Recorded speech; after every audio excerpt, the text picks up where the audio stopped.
ইসরায়েলে কি তাহলে যুদ্ধের কড়া নাড়ছে?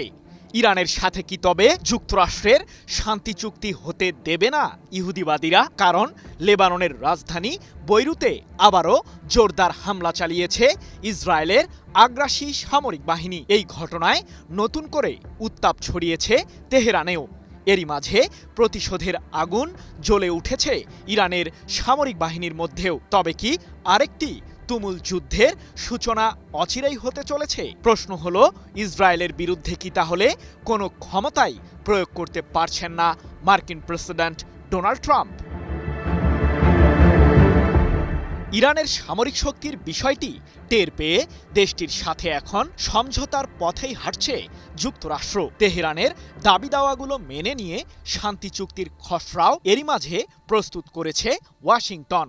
তবে ইসরায়েলের শীর্ষ মহলের শঙ্কা, সেই চুক্তি থেকে হয়তো বাদ পড়তে পারে ইরানের ক্ষেপণাস্ত্র তৈরির ইস্যুটি, যার কারণে ব্যাপক হুমকির মুখে পড়তে চলেছে ইহুদিবাদী দেশটি। যদিও শান্তি চুক্তির সেই খসড়ায় ঠিক কী রয়েছে সে সম্পর্কে ইসরায়েলের প্রধানমন্ত্রী বেনিয়ামিন নেতানিয়াহুকে কিছুই বলেননি ট্রাম্প। এদিকে ইরানের শর্ত ছিল, লেবাননের বিরুদ্ধে ইসরায়েল হামলা বন্ধ করলেই কেবল মার্কিনীদের সাথে কূটনৈতিক আলোচনায় বসবে তেহরান। সে লক্ষ্যে নেতানিয়াহুকে সম্প্রতি ফোনালাপে কিছুটা শাসিয়েছেনও ট্রাম্প। সেই সাথে এও অনুরোধ করেছেন যে ইসরায়েল যাতে আর বৈরুতে হামলা না চালায়। কিন্তু ট্রাম্পের অনুরোধের যেন কোনো মূল্যই দিলেন না ইসরায়েলের আগ্রাসী শাসক। যুদ্ধবিরতির শর্ত লঙ্ঘন করে লেবাননের রাজধানী বৈরুতে আবারও হামলা চালিয়েছে ইসরায়েল। 14 জুন বৈরুতের দক্ষিণাঞ্চলীয় উপশহর দাহিয়েকে লক্ষ্যবস্তু বানায় ইহুদিবাদীরা। আর এতেই নতুন করে উৎকণ্ঠা ছড়িয়ে পড়ে পুরো মধ্যপ্রাচ্যে।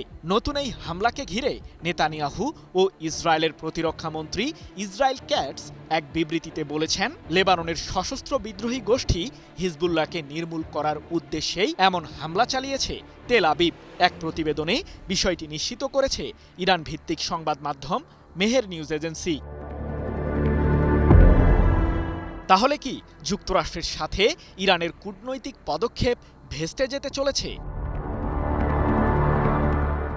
ইরানের সাথে সমঝোতা করে মধ্যপ্রাচ্য পরিস্থিতি শান্ত করার আপ্রাণ চেষ্টা চালাচ্ছেন মার্কিন প্রেসিডেন্ট ট্রাম্প।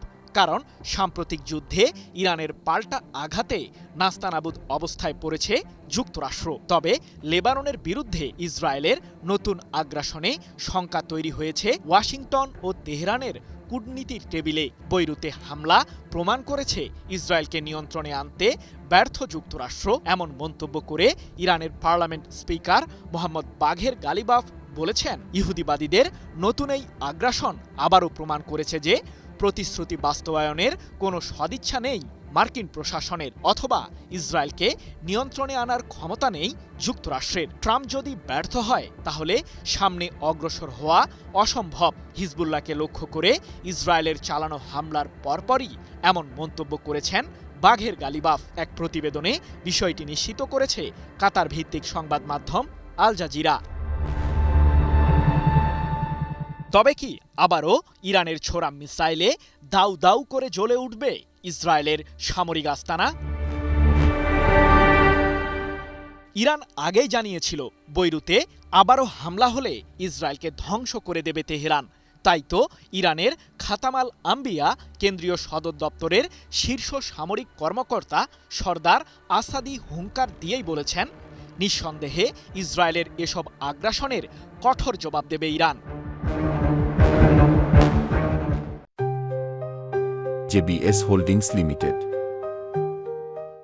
বিশ্লেষকদের শঙ্কা, যুদ্ধের ময়দান আবারও গর্জে উঠলে মধ্যপ্রাচ্যে পুনরায় অচলাবস্থা তৈরি হবে। এর মাধ্যমে অবশ্য ইরান তার সামরিক শক্তি নতুনভাবে প্রমাণ করবে।